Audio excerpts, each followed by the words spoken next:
Shall we start?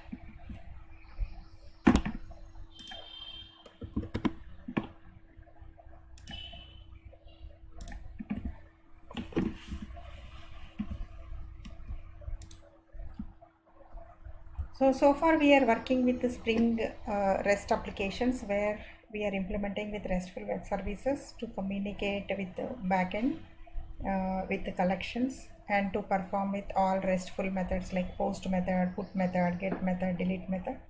And we have seen exception handling, and we have seen like the RESTful API and methods, etc.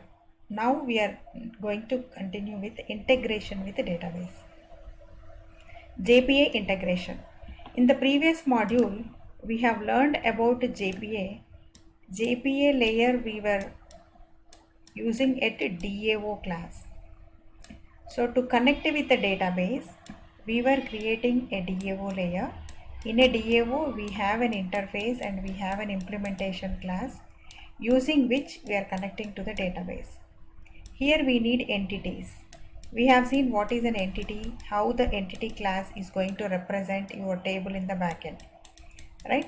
So DAO always make use of your entities to connect with the database to perform again insert operation, update operation, delete operation, okay, list operations, read operations. So this is what JPA you have learned in the previous module. What is entity framework, how do we map it, what is a persistence unit, and what is entity manager, what is entity, what are all the different methods we have in entity manager. That is all we were working with. And now in this module, like we are working with the Spring framework. In a Spring framework, like we were practicing with the how do we communicate with the client using with a request and a response. How the client will give a request body. How a client can send data from here JSON file. So if we give a JSON file, it takes with the post request and it is going to process the data. So here again you have a methods called post method, get method to read, put method to update, delete method to update. So in the Spring REST integration, you are performing with all the HTTP method to process the client information, to process your request body, and you will perform the job and you will be providing the response body. So here in the response in the browser, always you will be getting a response for your actions. You are performing post action, what is the response? You are performing get action, what is the response? Put action, what is the response? You are getting into your browser. So in this Spring REST, we were practicing with basically with the Spring MVC, what is this design pattern, and how do we perform with the exception handling at the server side. Just now we have seen. Now we are going to also practice with the layered architecture. We have seen already how the controller is connecting with the service will connect with the DAO. Now the next step is REST integration with the JPA. In a simple JPA, we have all these entity manager factory, entity manager to perform with operations with the database. Now, how we can simplify our Spring framework to connect with the backend entity framework using your Spring Data. Spring Data is a module which is abstracting your complete JPA layer. So this entire layer is getting abstracted using one new interface called as JPA repository. JPA repository is a predefined interface which is abstracted and which is providing you all the predefined methods. You don't need to implement those methods. Means you don't need to write DAO interface, DAO implementation class at all. All that job is taken care by your JPA repository. Who is providing this JPA repository? Spring Data JPA module is providing us JPA repository to connect with the database. Now from your controller, Spring REST controller, you will connect it to the service layer. Service we know like to provide a connectivity between your controller and your entity layer. So there is a service. For service we can have an implementation and as well as interface.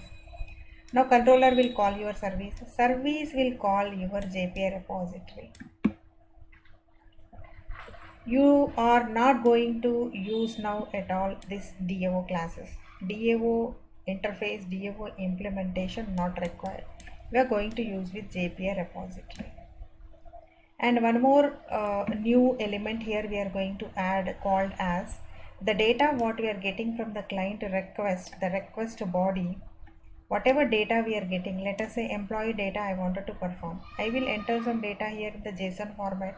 Whatever data I am getting earlier, directly I am mapping with my entity class, means your model class. But in the backend entity, whatever you have entity employee class to connect with your backend database, the front end data what you are getting, you should not combine both of them.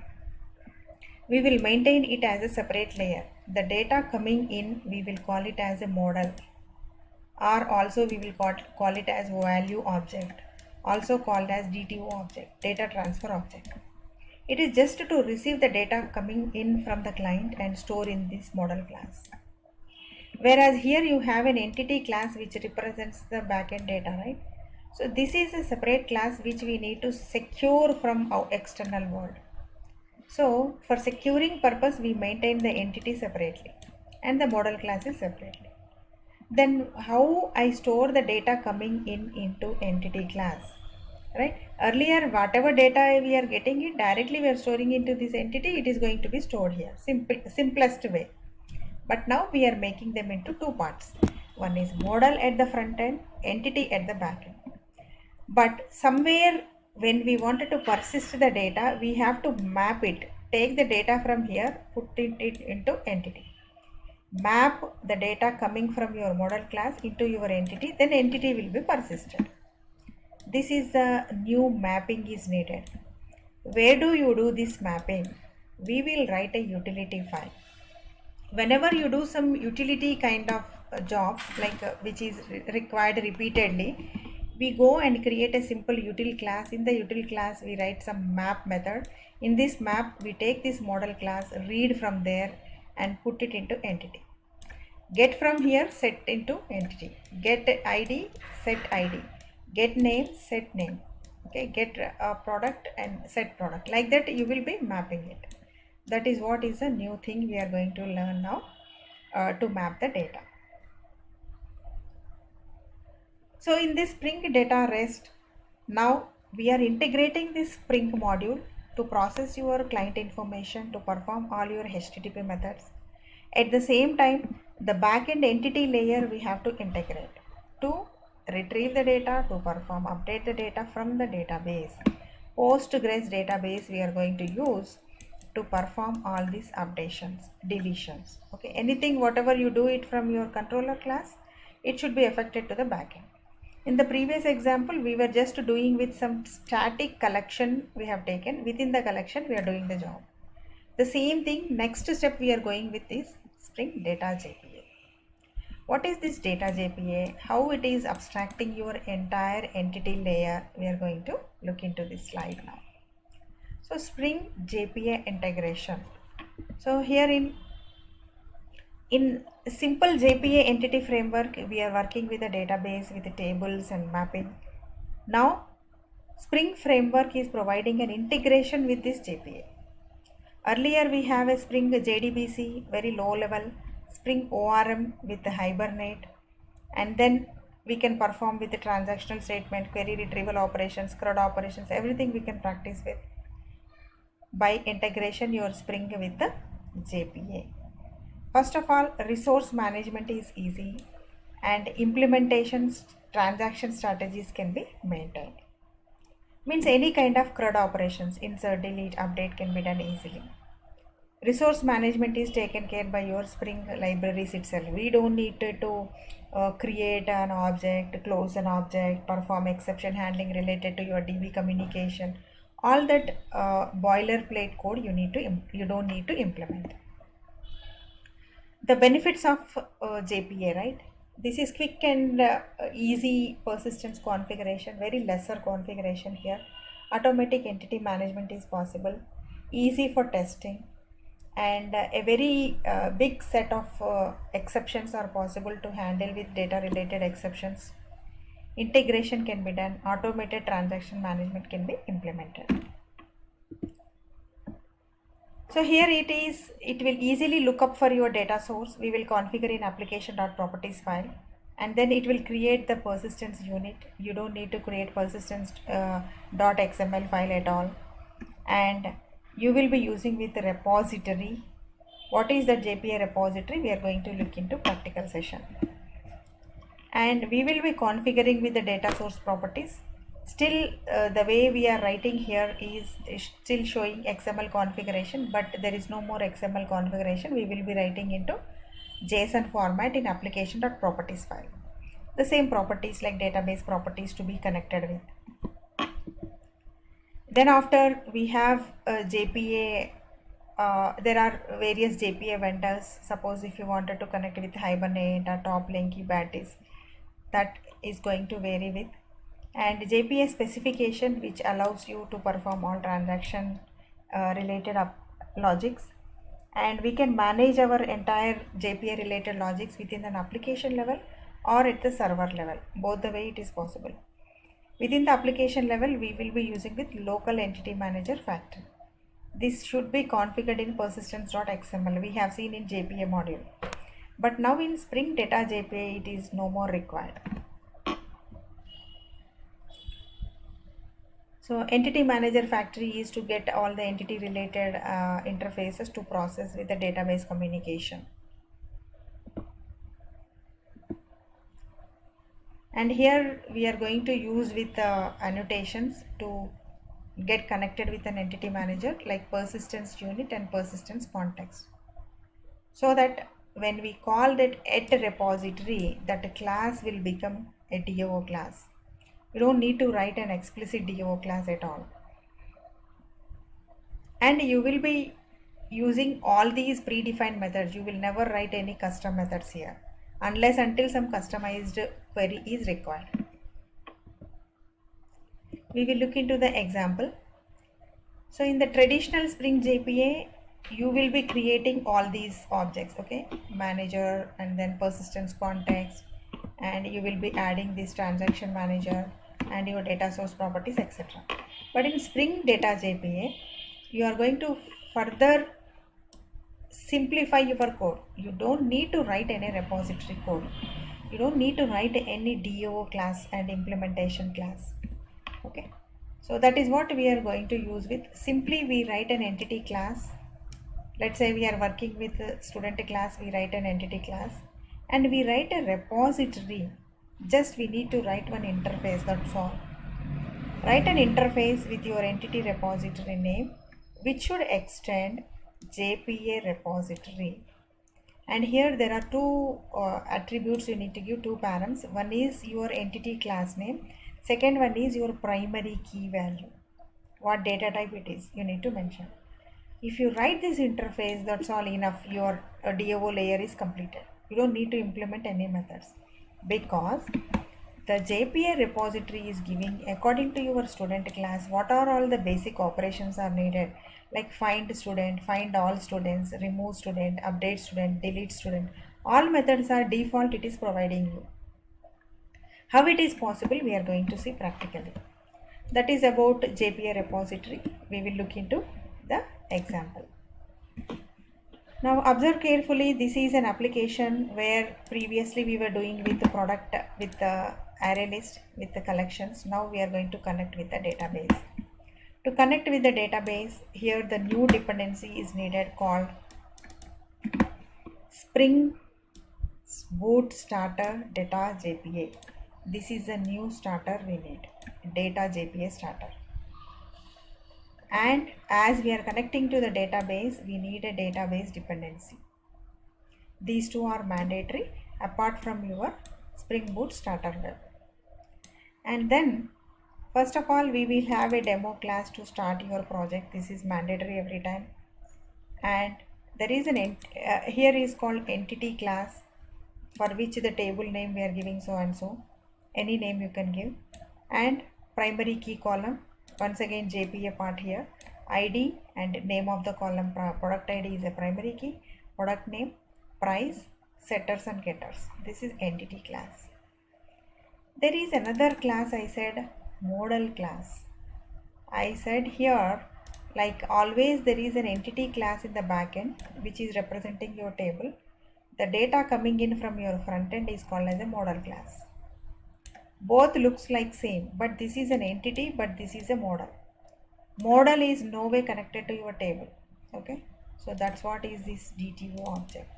DTO means data transfer object. As a model or a POJO class or a view object, value object, name can be anything, but it is a simple class where it is used to store the data coming from front end. Temporarily you will store and you will use in multiple areas of your application. Finally, you will map the data whatever is stored here into your entity. Entity will be persisted. Okay, that is a new layer here called as DTO layer. It's also called as a model class. Next is called service. So in the service, as usual, everybody know, like controller will call the service, controller will auto-write the service, and everywhere we will be calling the service dot get product, service dot okay get product by id, service dot remove, service dot add. All these methods you will call. So then you will come to the service. In the service, you will be using a repository, means DAO. Always in the previous sessions also, in the previous examples also, we have seen controller will call service, service will call DAO. Now this is called as DAO is called as repository. What is this product repository? Let us go to repository. It's a nothing but previously you are using DAO layer, that is called as here repository. When you go to the repository, see here it is plain repository. There is no nothing is implemented here, everything is predefined. So as we were discussing, JPA repository in Spring Data JPA, you don't need to write any repository code. So that is how your product repository is created. How it will manipulate the data into your product entity class. This is your entity, right? How the mapping is done. So that is by using your extending the super interface called JPA repository. You have to pass your entity class name and you have to pass the data type of your primary key. So in your product entity, your primary key value product ID is integer. If it is long, give the long there. If it is double, give double over there. That is a repository you need to create. That's all. Now in the service, see here repository is auto-wide. Repo.findAll, it's a predefined. There is no find all method we are writing here, but we are able to call it here in the service. It's a predefined. Find by ID, predefined. Okay. Similarly, repo.save and flush, save, merge, remove, all these methods are possible. Here you can see repo dot what are all the methods are possible.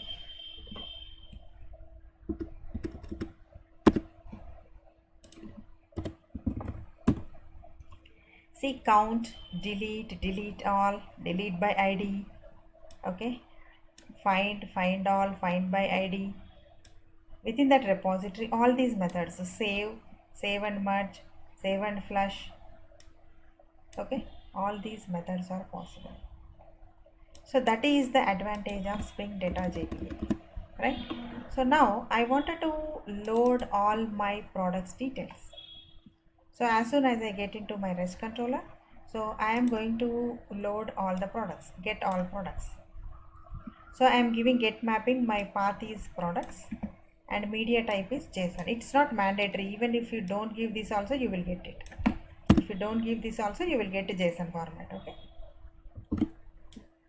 Just for explanation, it is provided how to use it. Let's say if you wanted to work with XML type, then media type you need to change.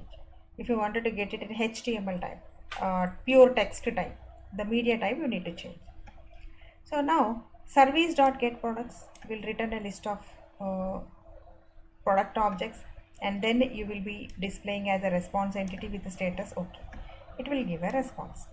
So service.getProducts means first it will go to service and getProducts method is called. This is calling repo.findAll. It will give a list of objects. That list of objects you are just returning, okay, to the, when it is returning, observe here, whenever you are loading the object through your JPA repository, it will return list of entities. I said entity is a different, DTO is different. So this is database. Whenever I say repo dot find all I give, whenever I say find all, it will give list of entities. Entity is, this is a class. But in my Spring I have another class called DTO class. DTO means front end class. Okay. When I get all my entities, list of entities, I should read them and put them into list of DTOs, right? Because this is a DTOs will be given to the browser as a response. So that mapping we have to do here. This is an extra process. That's what here we are doing. Find all will give a list of entity objects, that is product objects. So now there is a utility class called product utils. In this we are mapping, converting to product DTO. What exactly this is doing? This is nothing but it's a mediator JPA util class, which is whenever it is required front end, it is mapping to backend, and whenever it is required backend entity into your front end DTO class. Okay, nothing but the data is same, but only the thing is we cannot allow each and everybody to access directly your entity classes. So we are storing into one DTO class. Whenever it is required, we will map from here to here, right? So that is what is this DTO. So the DTO mapping is done with this util file. So in the repository, we are getting find all. Whenever you get a find all, so it will give you a list of entities. Now you got a list of entities. How do I convert my list of entities to list of DTOs? So DTO list I should get. In the product utils we are getting it. So we are getting a list of DTOs. That is a list of DTOs, we are returning it. This will go to your controller. In the controller you are getting list of DTOs. That is a DTOs we are putting in the response entity. We wanted to print it here. Clear, guys? So the whole logic is same, loading the data with the REST endpoint, but the thing is we are getting the data from backend. Where is our backend properties? Application.properties. The server in which it is running, further data source properties. Spring.datasource.url. You need to give Postgres URL, username, password. Just like if you compare with persistence.xml, very few configurations are needed into your Spring REST data JPA. If you look into Postgres, your persistence.xml file in JPA, that was big, right? Many properties are needed, but here very few. HBM to DDL auto is also update. You just observe that property name, you may get some MCQ questions on this. Okay. This is a properties names should be added into your property file along with your server configuration. And then when you run this application, it is running on the port 8084 and your URL to load all the products is, okay, get mapping of products. There is no class level URL, it is commented. Okay, so now I'll go here, 8084 products get. This is a list of products, products 11 and products 103. There are two list of products are available. If you go to the backend and check, there is two list of products are available, right? 11 and 103, the same list of products we are able to get it here. Now how do we add it? Post request, right? So we need to add a post request. So how do we add it? Let us check with our post mapping. Post mapping URL is products only.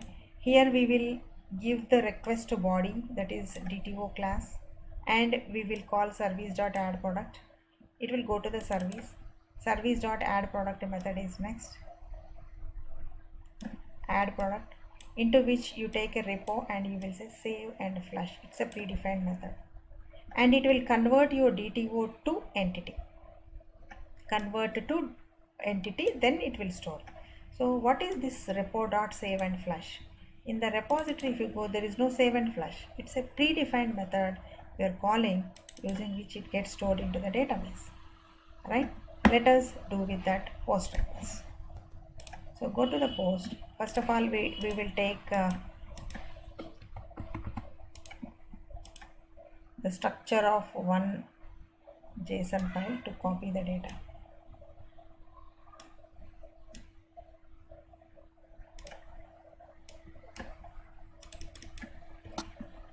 It's not accessible. Okay, go to post, again the same logic, body, and then JSON raw. It should be JSON. What is the data? Product ID, and then product name, then price. Only 3 columns. Okay.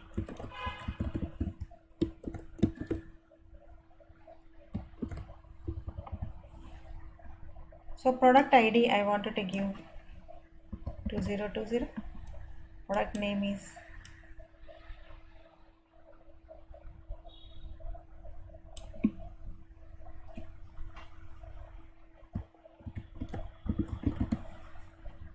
and then price is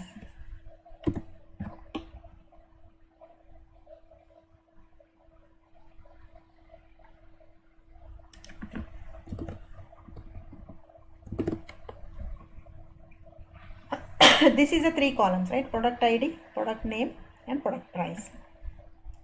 And we are giving a post request. URL is same for post request.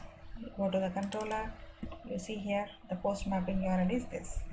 Class level URL is not there, right? So let's go and run this. Plain text or character is not supported.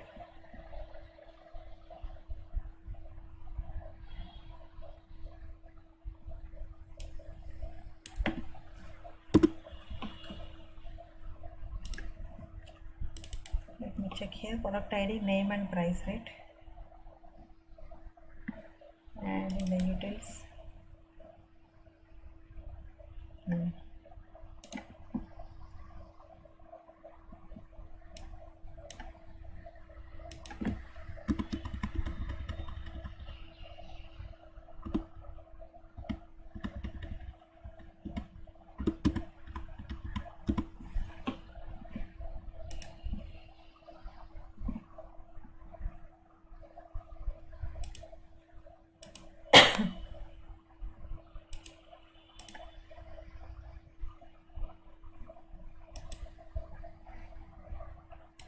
copy the data.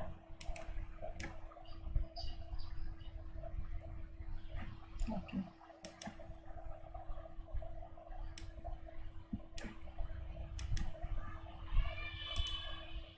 To post header, no body.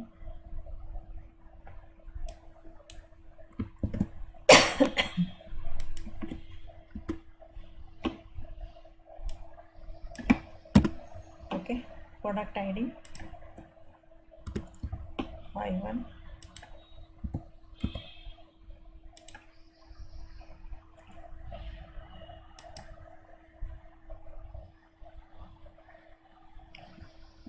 Bad request tag. Okay, we will check in the console what is happening here.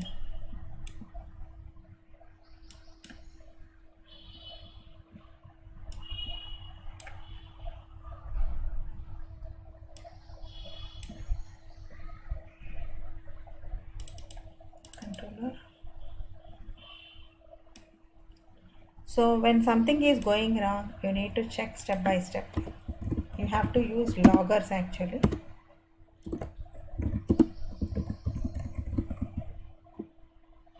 On controller. Then go to the service.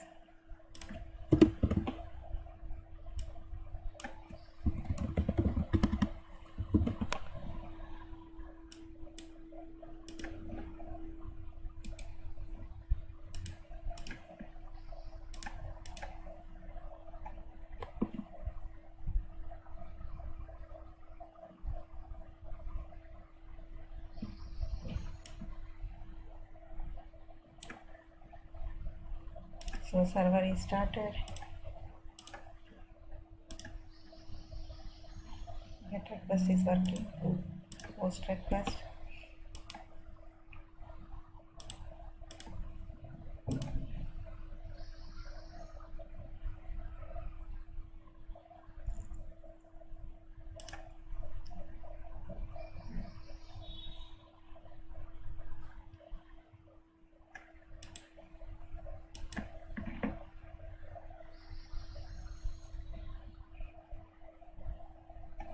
Okay, I think here will it accept without product added successfully. Earlier I was giving for this number also, I gave double quotes, it was not accepting. Okay, so now product added successfully. If you go and check get request, see whether the third product is added or not. Clear guys? And also here if you can check, it should be added with the third request.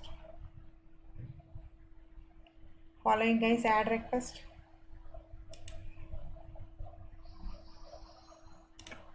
That is a post request. And coming to,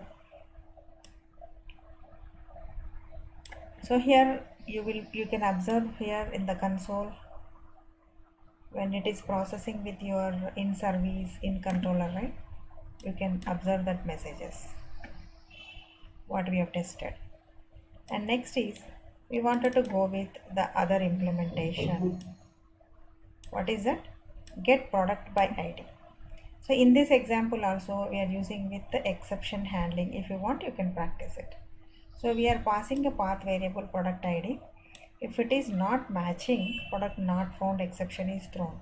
There is an exception and there is an exception handler class. Okay, controller advice class in which we are handling product not found exception. There is an exception class. We will display the message. Here also we have error handler class. Okay, so that is what is a product controller for products given ID.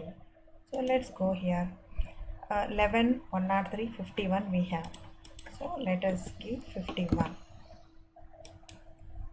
Here it is giving one single product. So what is a method called in your repository? There is no method. What is the method we are calling from a service? By ID. Find by ID. Find all, to give all the objects. Find by ID. It will match the ID value. Means within your repository you can see it will take this primary key value. Whenever ID matches, that is the value it will display. Suppose if I give 11, it will show that particular object. Suppose if I give some ID which is not present, it will go for exception handling. Product not found for the given ID. Right? Exception handling is also done. Now, what is the other method we have? Get by ID we have, means get single product, get all products, add product. But update, delete is not implemented. Still we don't have any implementation in the repository, you don't need to do anything. But in the service you need to add one more method called just delete. So what is the method you have to add here is called as, okay, delete product. I will give delete, you try for update. What is this delete product? Okay, so here you should say repo dot delete of, what is the entity class here? You don't have entity directly, right? So product utils dot, whatever DTO you are getting, that should be converted into product, which is an entity, and that is the entity should be deleted. So give the same logic. You need to pass the object to be deleted. That's all. Repo dot delete. But we don't have any delete method here, but still it is implicit. So delete method is going to delete it. So now we need to call this delete method in our controller. Let's write a new method. Right? So this is going to be delete mapping, RESTful method, and implement. Here you can keep it as it is, or you can also give like delete product, your wish. Anyway, method is different, right? If method is matching only, it will execute that, otherwise it will say error. Now here the method is going to be delete product. Again here also you need a request body, the product to be deleted. Then here service dot, what is the object you need to pass here? Delete product, and you need to pass product data. That's all. So product deleted successfully. This is response entity with a message. Done. Instead of returning the value, okay, you are displaying the message. So delete is done. Save it, stop, then start the server.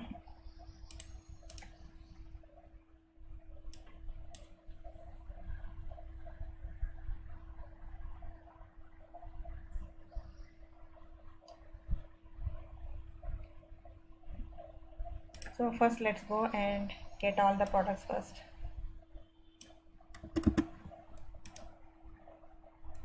We have 11, 103 and 51, right? It is in the database, so it will come. If it is in the array list, you will not retain the values which you have done, okay? Because this is database integration, so we are getting the actual data. Now I wanted to delete. So when I delete, okay, again I need to pass the body here. 51th record I wanted to delete, right? Because for delete also we have implemented with the request body. So delete, you pass the value, say set, deleted successfully. Right now we get the values. See, the 51 is not available. So how simple it is.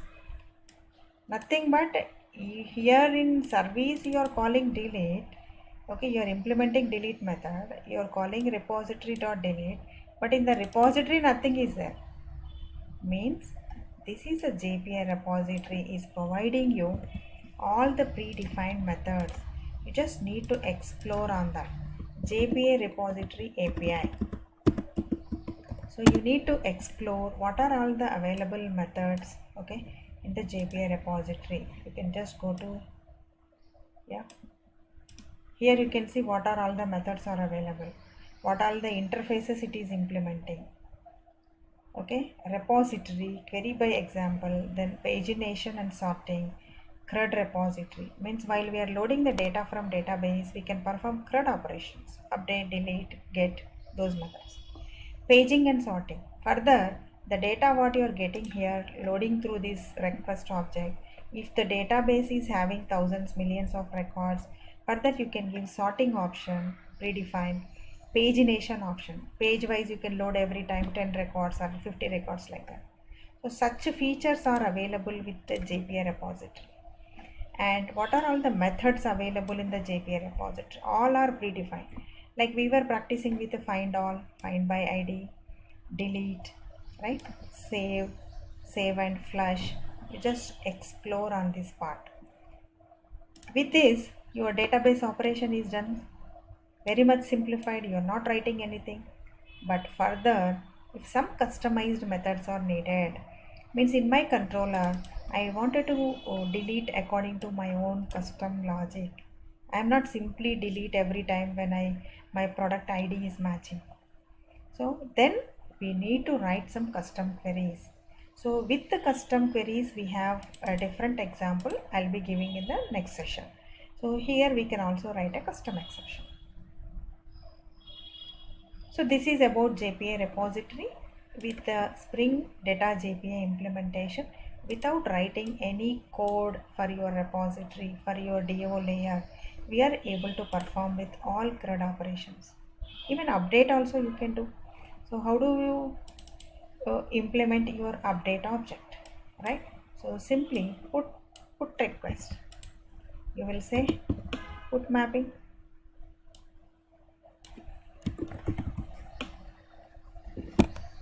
import put mapping, and then here you can say update product. Here also you need request body. Here say updated successfully, done. You will be calling from the service update product, a new method, right? Now you go back to service.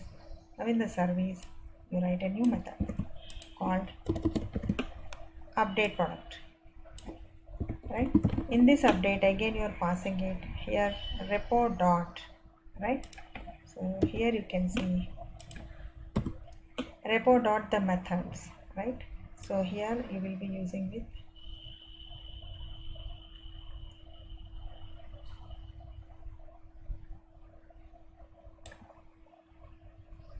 save the entity. The entity is the same.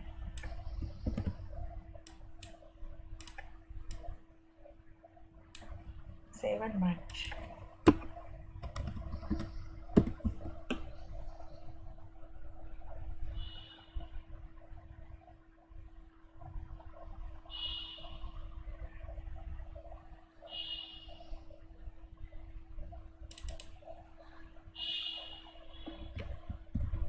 Product detail.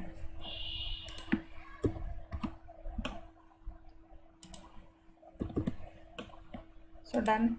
You are going to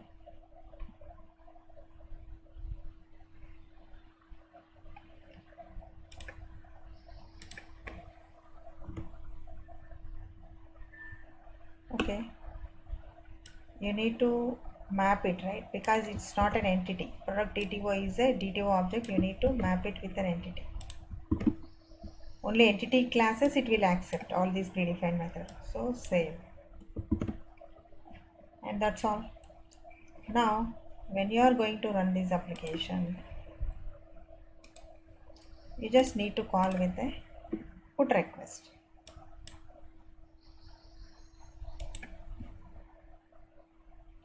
First of all, with all, get all,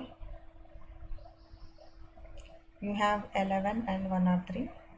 Now you wanted to do with the put request. 11, the body. Here I wanted to give 11 and product name I wanted to give bag 11 and price also if you wanted to change you can change it. Okay, this is a put request and the URL is same. I think we have not changed the URL, right? We keep the same, yes. So you just send it. Product is updated successfully. Now you go for get and see all the details. Okay, price and bag is changed. Clear guys, how do you perform with all the operations with the JPA repository? That's all about simple JPA repository to perform all the CRUD operations in connection with your backend. The new thing here is always you will take the data from DTO and you will map it into your entity class, because entity is a class which is connected with your backend. DTO is a class which is connected to your frontend.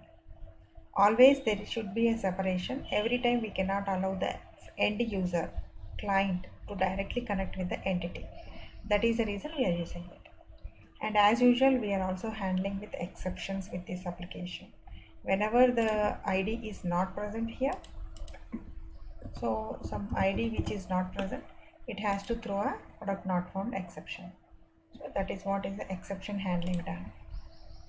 Okay, exception handling, JPA repository, and then application.properties with your simple JDBC configurations with the Spring Data Source configuration.